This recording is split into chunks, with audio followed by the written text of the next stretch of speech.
Planning is one of the most crucial steps in achieving any goal, personal or professional. A well-thought-out plan helps you set clear, measurable objectives and provides a roadmap for how to achieve them. Without a plan, you're simply planning to fail in most situations. Despite this, there are several reasons why we avoid planning. One of the most common being the belief that our plans won't succeed. The fear of failure can make planning seem like a waste of time, but the truth is, without planning, you're far less likely to succeed.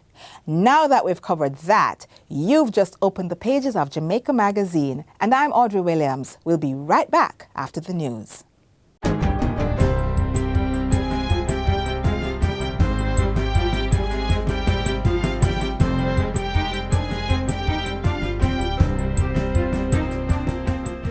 Good day, I'm Theodore Henry, and this is your JIS News for Friday, November 8, 2024. The Ministry of Labour and Social Security is now spearheading coordinated disaster relief efforts to assist residents affected by Tropical Storm Raphael. The ministry, which acts as the chair of the Humanitarian Assistance Committee of the National Disaster Risk Management Framework, has mobilized and deployed its parish teams. They are distributing relief items in areas affected by severe flooding and landslide conditions in 8 parishes: St. Mary, St. Anne, Westmoreland, Manchester, Clarendon, St. Catherine, and Kingston and St. Andrew.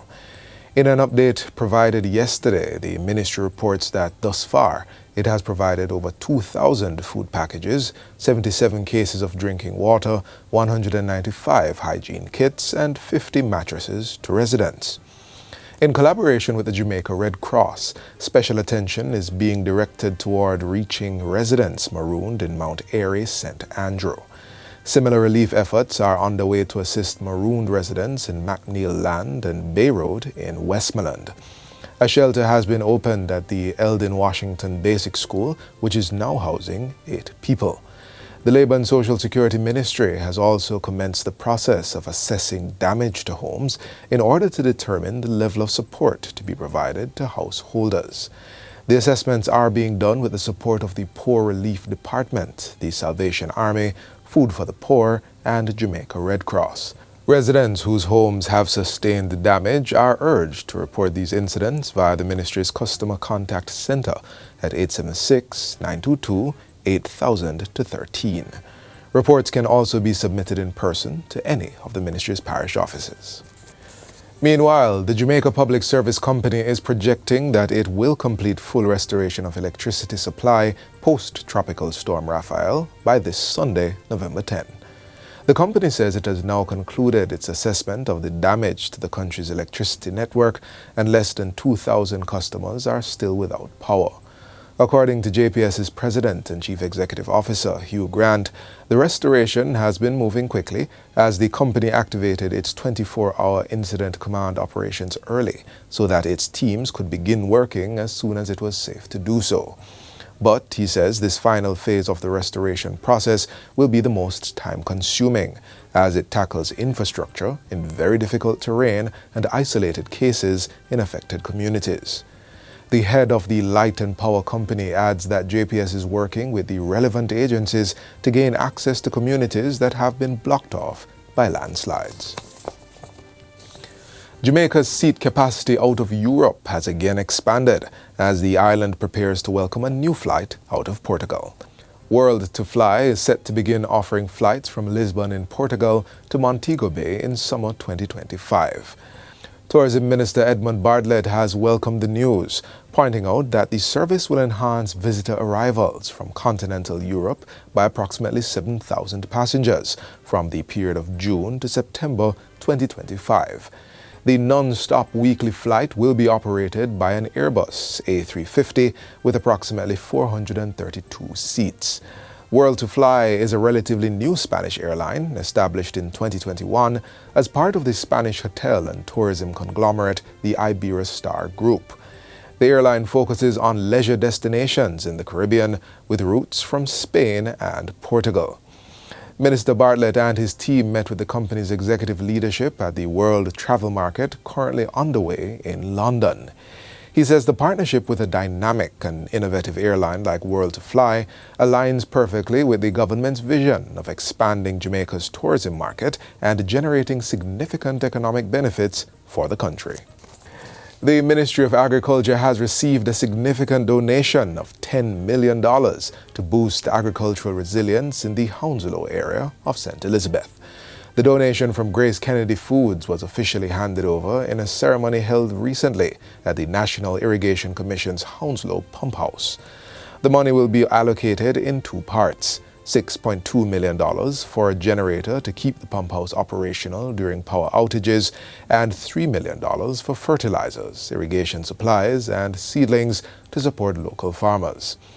Portfolio Minister Floyd Green says this kind of support is important to ensuring the long-term sustainability of agriculture in the area. I really want to thank GK for stepping forward. GK is a massive part of our agricultural enterprise here in St. Elizabeth and across Jamaica. They support a number of farmers, and when we looked at the Hurricane Beryl recovery, they were quick to pick up their hands and say they wanted to help. GK's General Counsel and Chief Corporate Secretary, Gail Moss Solomon, explains that Grace Agro-Processors operates a factory in the community that relies on farmers for ingredients used in their pepper sauces and jerk seasonings. This is super important for us, and we see it as a great partnership with the ministry.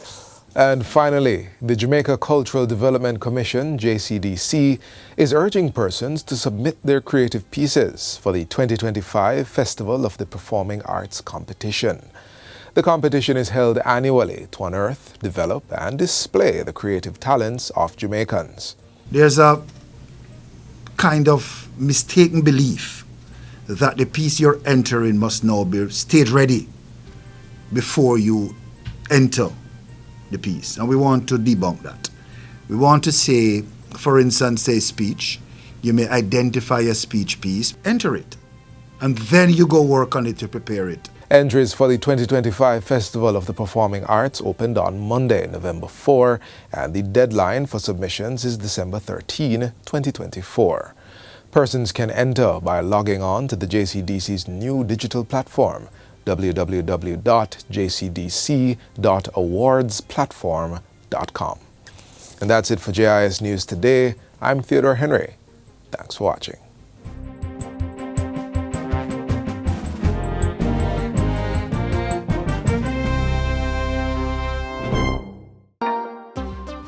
As we transition from sunny skies to rainy weather, it's important to stay informed and prepared. Here are some important tips to help you stay safe and comfortable when it's wet outside.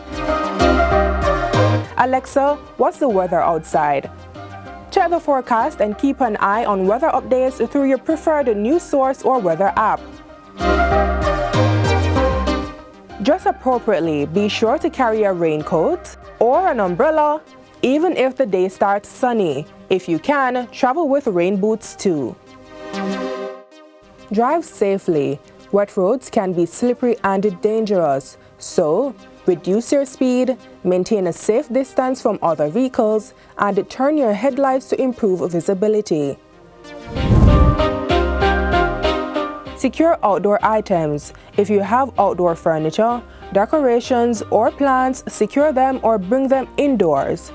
Be prepared for power outages. Here in Jamaica, in the case of severe weather, power outages may occur. So, make sure to have a flashlight, extra batteries, and a basic emergency kit ready. Remember, the weather can change quickly, so stay prepared. For more information on how to prepare for the changing weather, please visit the Office of Disaster Preparedness and Emergency Management ODPEM website at odpem.org.jm.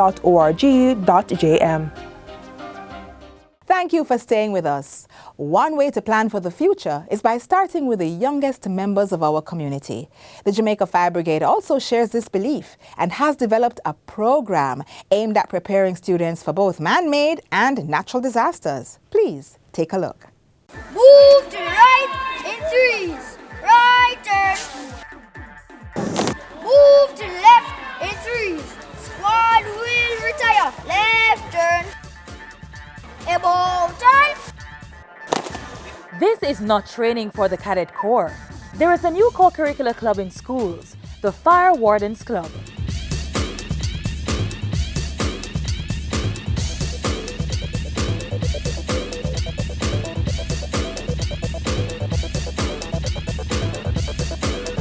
The Jamaica Fire Brigade has embarked on a new initiative. It involves children and is being implemented in schools across the country. The initiative is similar to that of many other school-based co-curricular programs. The only difference? This club reinforces the importance of disaster preparedness, management and restoration. The main aim is to reduce the country's susceptibility to significant damage from natural and man-made disasters. Ready? Down. Up. What to do if your clothes are on fire? The program is now being implemented in schools across the country since its inception at institutions in St. Catherine in 2017. Welcome to Great and Cornwall Primary School Fire Wardens Club. What do you feel when you feel an earthquake? Shaking, yes. Things falling, yes. And you are frightened too. When I showed you the video, did you see where the road split? Yes. And you saw cars going down into the between the. Yes. We initially started with a quiz competition that went on to the primary schools. So we realized that we needed something a little more tangible where we can actually have the Fire Wardens Club in the schools. The motto of the club is Preparing today for disasters tomorrow. we are preparing these students so that whenever there's a disaster, they will be ready to help within the schools, home, and churches. So we would teach them to be ready when there's an earthquake, so they would know the procedure, they would know the drill. We prepare them to help their schoolmates if somebody got injured and need to be moved from one place to the other. If there's a fire, we also taught them about the bucket brigade. They can get some water. You might have known that there are times when children are trapped, children are also burnt in fires. Now, if these children were taught and have some idea of what to do, the possibility that they could have helped themselves.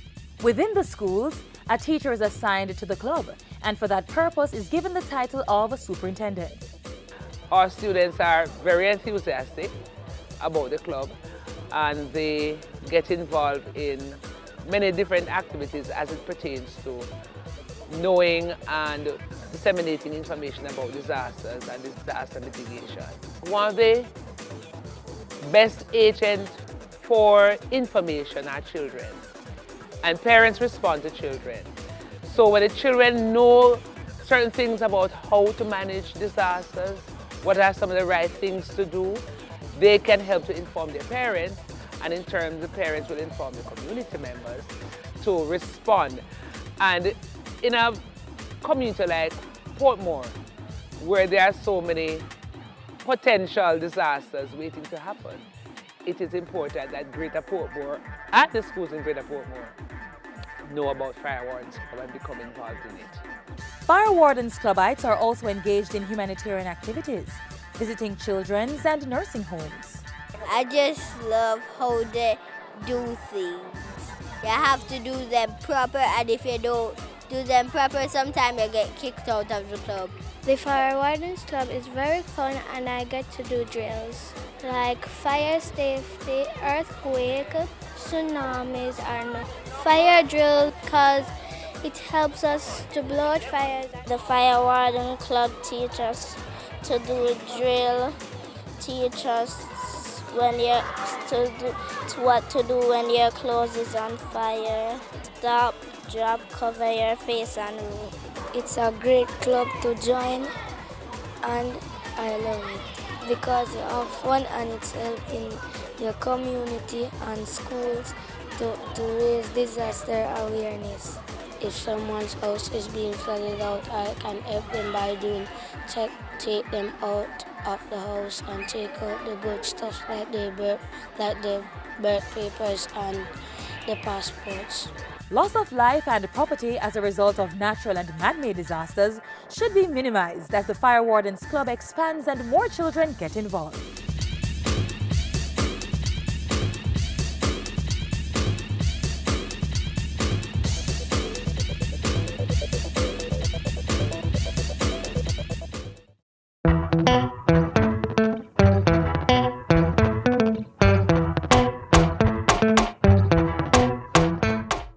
hurricane straps help keep your roof secure during heavy winds. Strappies advice: make sure your home is secure. Strap down your roofs to withstand the wailing winds of hurricanes and other major storms. Don't wait until it's too late. It's a very simple thing. It is inexpensive and it doesn't require much technical know-how to do it. Strap down your roof now. Save yourself a world of hurt later.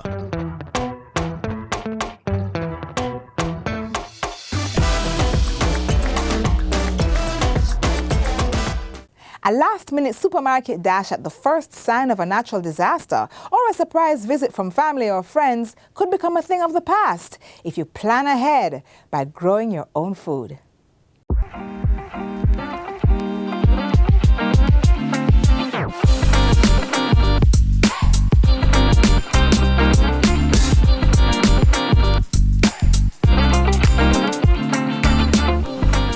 Nestled in the rural expanse of northwestern Clarendon, Frankfield Primary and Infant School stands as a beacon of innovation and sustainability in agriculture education. With an enrollment of nearly 600 students, the school has embraced an initiative that aligns with the Ministry of Education and Youth's broader vision. It exemplifies the National School Nutrition Policy's goal of integrating local produce into school meals.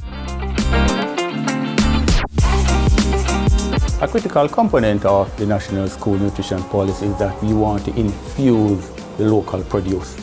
And one way to do that is to get the schools on board in terms of school gardening. And so the approach is one of collaboration. When we work with the schools can have the local consumption being part of the meal preparation at school. And so it's a critical aspect of the policy.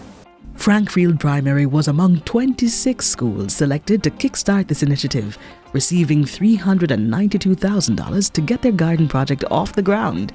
The approach? We formed a committee, and then because we don't have much space, we decided that we were going to do container gardening. However, when we looked at the soil that we have, we realized that the soil is very rich. So we decided to scale down the containers and plant the crops directly into the soil. We also decided to erect a greenhouse, and 2 teachers volunteered their services to erect it one weekend. The selection of crops was strategic. We wanted something that was quick, that is resistant to pests, and will give you a good yield. And so we decided that we're going to use callaloo as the base crop. And then we introduced cucumbers, lettuce, pak choy, gungo peas, pumpkin, among several other plants that you see. Some of the suckers, they were donated to us from parents, also students, because the students are doing R&T, that's resource and technology. So some of them will take in their seedlings for us to use. So right now we have a greenhouse at the back of the tuck shop, and we also plant some crops along the different parts of the school with the limited space that we have. Welcome to Frankfield Primary and Infant School greenhouse. So I like about the greenhouse that they do not use genetically modified seeds like other schools or other farmers. Everything in here is fresh. And about the canteen, that they don't have to buy or spend a lot of money on props to use inside of the canteen for our lunches. So instead of wasting money, they have it at their fingertips to come and pick and use it inside of the canteen.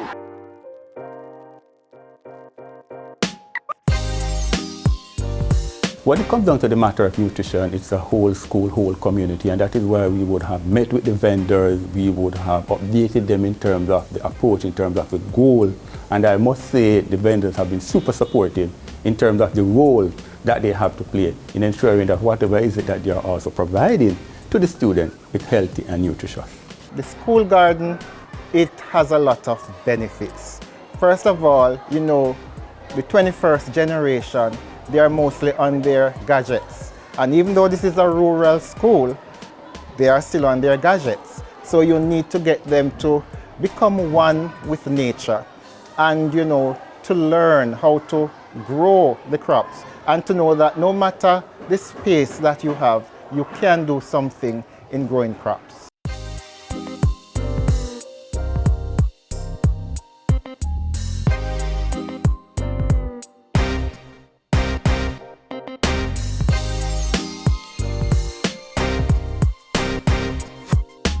I learned in my social studies class about different parts of agriculture, and I learned how to plant the seeds and how to care for the plants as they grow. In the school cafeteria, we use the pak choy, kalaloo, we use sweet pepper, also the cucumber, right? Others are used as well, but those are the ones that we mostly use.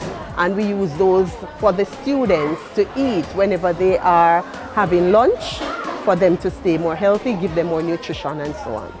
Reflecting on the progress, Kyra Jade can hardly believe her eyes. It's hard to think that 2 months ago this garden didn't even exist. It has made a wonderful contribution to our school and students.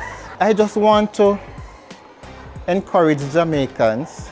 Most Jamaicans do not have a large plot of land, but it doesn't matter the space, you can do something. You have tires, you have bottles, you have pots. Just look to see what works well in your area and plant something, and you will feel good when the harvest comes. Frankfield Primary and Infant School's garden project is not just an agricultural endeavor. It's a testament to the power of community, education, and sustainability coming together to enrich the lives of students. An example for schools across Jamaica.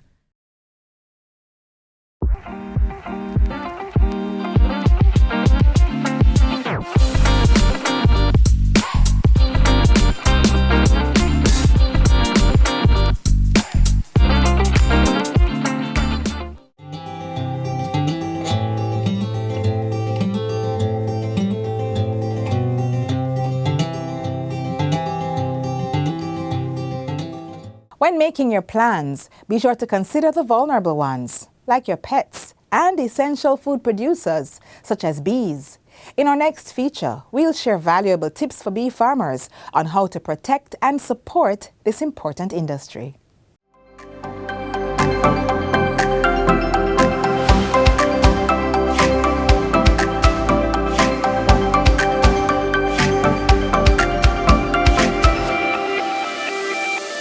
I love the pit, pit, patter of the raindrops. I love the buzz, buzz, buzzing of the bees.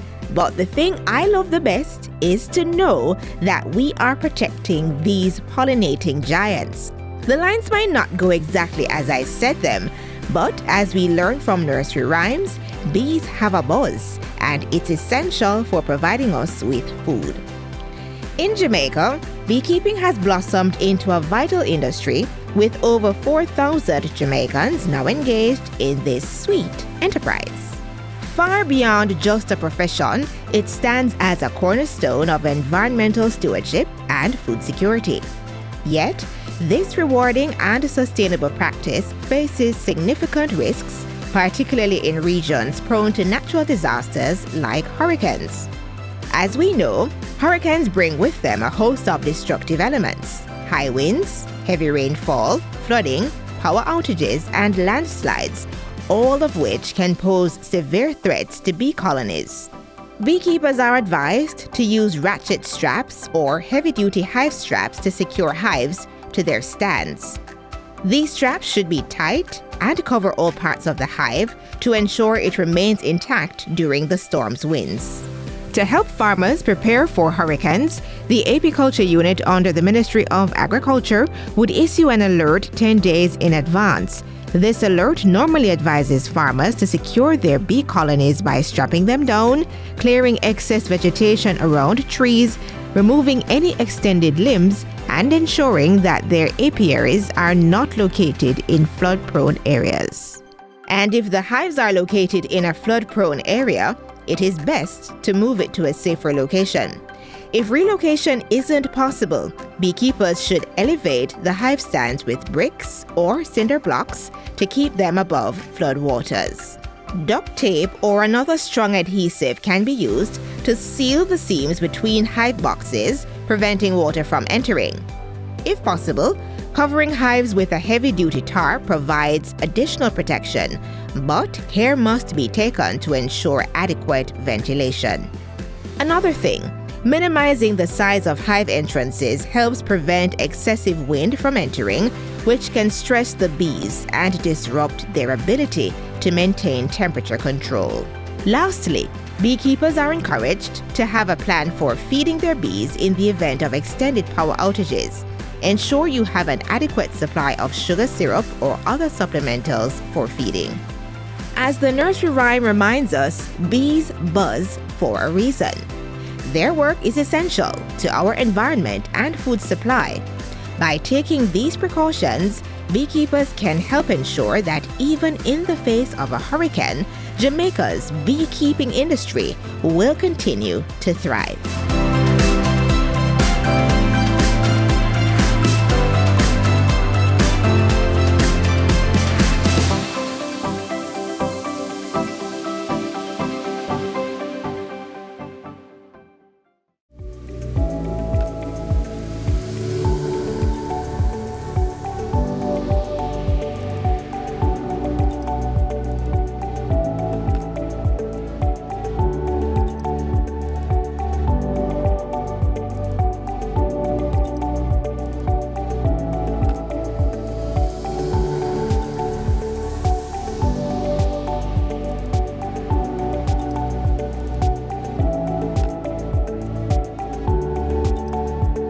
Washing your hands properly can help keep you and others safe.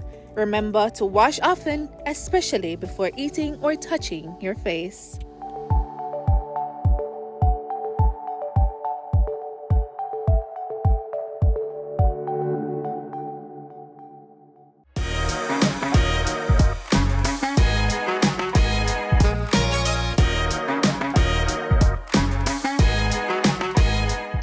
We've reached the end of our program. Get a recap of everything you saw here and more on our website, jis.gov.jm. I'm Audrey Williams. Bye for now.